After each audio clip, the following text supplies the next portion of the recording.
అధ్యక్ష, ముందుగా నాకు మాట్లాడడానికి అవకాశం ఇచ్చినందుకు మీకు ధన్యవాదాలు. మా పాలకుర్తి నియోజకవర్గంలోని పెద్దవంగర మండలం 2016లో ఏర్పడింది. అది పేరుకి మండలం అయితే ఏర్పాటు చేసిండ్రు, కానీ అన్ని గవర్నమెంట్ ఆఫీసెస్ అన్నీ కూడా రెంటెడ్ బిల్డింగ్స్లోనే ఉన్నాయి. దీనికి ఒక దాతలు ముందుకొచ్చి స్థలం ఇవ్వడం కూడా జరిగింది. దాంట్లో ఎంఆర్ఓ ఆఫీస్ ఆల్రెడీ ప్రారంభించి 50% పనులు కూడా పూర్తయినాయి. మిగతా 50% పనులు ఏవైతే ఉన్నాయో దానికి 1 కోటి రూపాయలు అయితే ఆ బిల్డింగ్ సంపూర్ణంగా పూర్తవుతుంది. దానికి నిధులు ఇవ్వాలని సంబంధిత మంత్రివర్యులని అడుగుతున్నాం. అట్లనే అదే స్థలంలో ఎంపీడీఓ ఆఫీసు నిర్మించడానికి కూడా ప్లేస్ ఉంది, కాబట్టి దానికి కూడా శాంక్షన్ ఇవ్వాలి, ఆ నిధులు కూడా ఇవ్వాలి.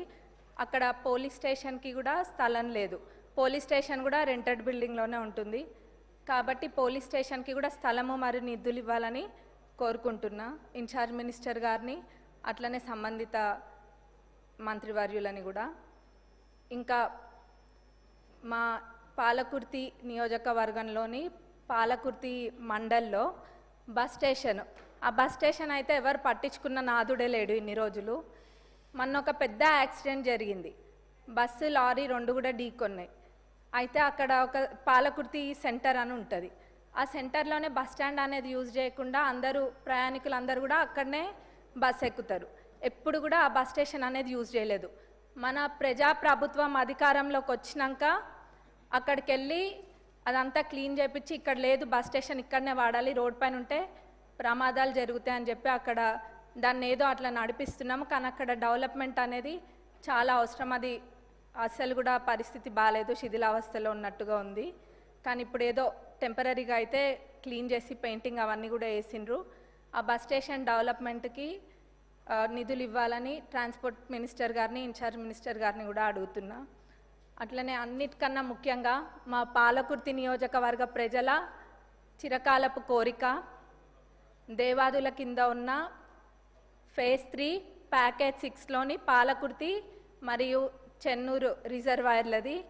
దాని ద్వారా మొత్తము 77,890 ఎకరాలకి సాగునీరు అందియొచ్చు.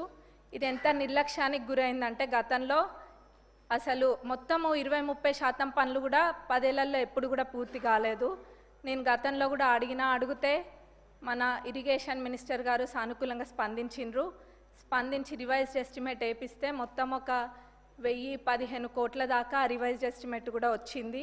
వారు దేవాదులలో ప్రత్యేక శ్రద్ధ చూపిస్తున్నారు మన ఇరిగేషన్ మినిస్టర్ గారు కూడా, ఎందుకంటే తక్కువ దాంతో ఎక్కువ ఆయకట్టుకి నీళ్ళు వస్తాయని చెప్పి. ప్రభుత్వం వచ్చినాక, మన ప్రజాప్రభుత్వం అధికారంలోకి వచ్చినాక అదే చేస్తున్నారు. ఎక్కడైనా కానీ తక్కువ ఖర్చుతోటి ఎక్కువ ఆయకట్టు ఎక్కువ వస్తుందో అట్లాంటి ప్రాజెక్టుల పైన దృష్టి పెట్టడం జరిగింది. అందులో మా పాలకుర్తి చెన్నూరు ఇది దేవాదులది కూడా ఉంది. కాబట్టి దీనికి నిధులు కేటాయించాలని మన ఉప ముఖ్యమంత్రి వర్యులని, ముఖ్యమంత్రి గారిని, ఇన్ఛార్జ్ మినిస్టర్ గారిని, ఇరిగేషన్ మినిస్టర్ గారిని కూడా కోరుకుంటున్నాం. ఎందుకంటే ఇది మా ప్రజలు ఎప్పటి నుంచో కోరుకుంటున్నారు, ఎప్పుడు కూడా అది పడవబడే ఉంది. కాబట్టి ఇది చేయడం వల్ల చాలా మటుకు రైతులకి మేలు చేకూరుతుంది మా ప్రాంతంలో. అందులో ఎక్కువ శాతం అంటే 45,000 ఎకరాలు, ఆ 77,000 ఏదైతే ఉందో అందులో 45,000 ఎకరాలు మా నియోజకవర్గానికి సంబంధించే ఉంది, 45,000 ఎకరాలు. అట్లనే తుంగతుర్తిలో 13,277 ఎకరాలు, స్టేషన్ గన్పూర్లో 9,378 ఎకర్స్కి, అట్లనే వర్ధన్నపేటలో 10,180 ఎకరాలకు కూడా దీని ద్వారా సాగునీరు అందుతుంది. ఇది చాలా ఇంపార్టెంట్ ప్రాజెక్ట్ కాబట్టి దీనికి నిధులు కేటాయించాలని కోరుకుంటున్నాను. ధన్యవాదాలు అధ్యక్ష. అధ్యక్ష, తమరి ద్వారా గౌరవ సభ్యురాలు సోదరేమని అడిగినట్లు ఏదైతే అన్కంప్లీటెడ్ ఉందో ఎంఆర్ఓ ఆఫీసు దాన్ని కంప్లీట్ చేస్తూ, అదే రకంగా MPDO office, police station, bus స్టాప్కి సంబంధించిన అంశాలు కూడా అడిగారు. తప్పకుండా వాటిని కూడా పరిశీలించడం జరుగుద్ది. ముఖ్యంగా ఇరిగేషన్కి సంబంధించిన దేవాదుల ప్రాజెక్టుకు సంబంధించిన అంశంలో ఈ పాలకుర్తి నియోజకవర్గం కానీ ఆ పరిసర ప్రాంతాల్లో ఉండే మిగతా నియోజకవర్గాలకి కృష్ణా గోదావరి పరివాహక ప్రాంతానికి సంబంధించిన నీటి సరిగా రాని కారణంగా ఇబ్బంది పడుతున్నమాట వాస్తవం. ఫేజ్ 3కి సంబంధించిన దాంట్లో రేపు ప్రతిష్టాత్మకంగా ఈ ప్రభుత్వం ఏర్పడిన తర్వాత గౌరవ ముఖ్యమంత్రి రేవంత్ రెడ్డి గారు కానివ్వండి, ఉప ముఖ్యమంత్రి గారు అదే రకంగా ఇరిగేషన్ శాఖ మంత్రి వర్యులు కూడా ప్రత్యేక శ్రద్ధ తీసుకొని ఆ ఫేజ్ 3కి సంబంధించిన ఆ స్కీమ్ని కంప్లీట్ చేసి రేపు ప్రారంభించుకోబోతున్నామని ఈ సభ ద్వారా వరంగల్ ఉమ్మడి ఖమ్మం జిల్లా రైతాంగాన్ని అందరికీ కూడా తెలియజేస్తున్నాను అధ్యక్ష. Thank you. డాక్టర్ సంజయ్ గారు.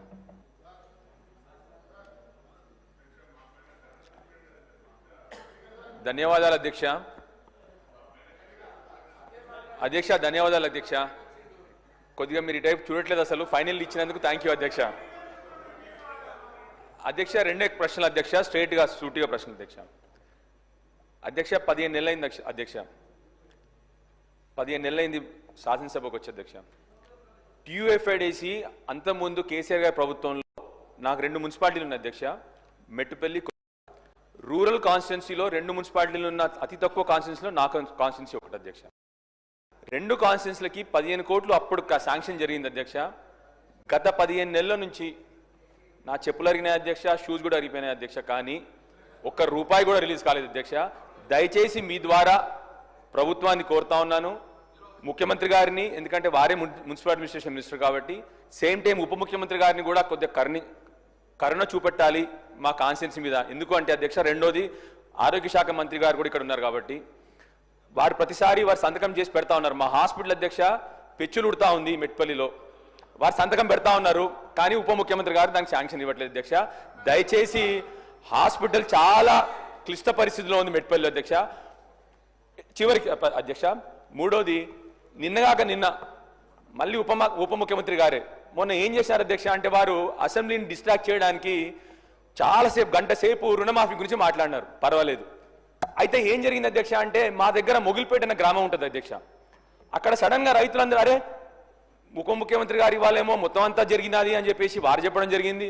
వాళ్ళ రైతులందరూ ఏం చేసినారు నిన్న అధ్యక్ష అంటే, మరి మాకు 350 మందికి ఒక్క గ్రామంలోనే మాకు రుణమాఫీ జరగలేదు, మేము అందరం వెళ్ళి ప్రజావాణి సోమవారం కదా అధ్యక్ష, ప్రజావాణిలో కలెక్టర్ గారికి మేము మొగిలిపేట గ్రామం మొగిలిపేట విలేజ్ మల్లాపూర్ మండల్ కొరుట్ల కాన్స్టిట్యున్సీ అధ్యక్ష, వాళ్ళందరూ మేము ప్రజావాణికి వెళ్ళి మేము ఒక వినతి పత్రం ఇస్తాం కలెక్టర్ గారికి అంటే అధ్యక్ష, మిమ్మల్ని కూడా రిక్వెస్ట్ చేస్తున్నాను అధ్యక్ష, అసెంబ్లీ జరుగుతున్న సమయంలో ఆ గ్రామస్తులందరినీ అరెస్ట్ చేశారు అధ్యక్ష.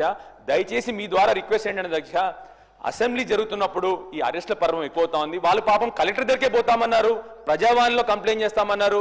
ఎందుకంటే ఇక్కడ ఉప ముఖ్యమంత్రి గారు అందరికీ జరిగినదని చెప్పినారు కాబట్టి వారు అది డిసిషన్ తీసుకున్నారు అధ్యక్ష. చివరిగా అధ్యక్ష, ఇరిగేషన్ శాఖ మంత్రి గారు మా ఉత్తమ్ కుమార్ రెడ్డి గారికి కొన్ని చిన్న వర్క్స్ ఉన్నాయి అధ్యక్ష. నేను పెద్ద వర్క్లు అడగట్లే. ఒక న్యాచురల్ బేరియర్ ఉంది అధ్యక్ష, రేగుంట మాటు కాలువ అంటాం అధ్యక్ష. అది ఏమైంది అధ్యక్ష అంటే, న్యాచురల్ బేరియర్ వాటర్ ఒక 2000 ఎకరాలకు పోద్ది అధ్యక్ష. అది గ్రాడ్యువల్గా టైంతోని అది కొద్దిగా డిస్ట్రాయ్ అయింది అధ్యక్ష. దానికి మళ్ళీ మీరు ఒక 2 కోట్లు పెడితే బ్రహ్మాండంగా 2000 ఎకరాలకు నీళ్లు మా రేగుంటకు కానీ అక్కడ చివరిన వేంపల్లి గ్రామం కానీ 2000 ఎకరాలకి ఆయకట్టుకి మళ్ళీ నీరు వస్తుంది. కాబట్టి మిమ్మల్ని అడిగేది, మేము కోరేది చిన్న పనులే అధ్యక్ష. దయచేసి ఉప ముఖ్యమంత్రి గారిని మళ్ళీ ఒకసారి కోరుతాను, మా కాన్స్టిట్యున్సీ మీద కరుణించండి. చాలా వరకు 15 నెలల నుంచి అన్ని సగంగా పనులు అయినవి అన్ని కూడా ఆగిపోయి ఉన్నాయి.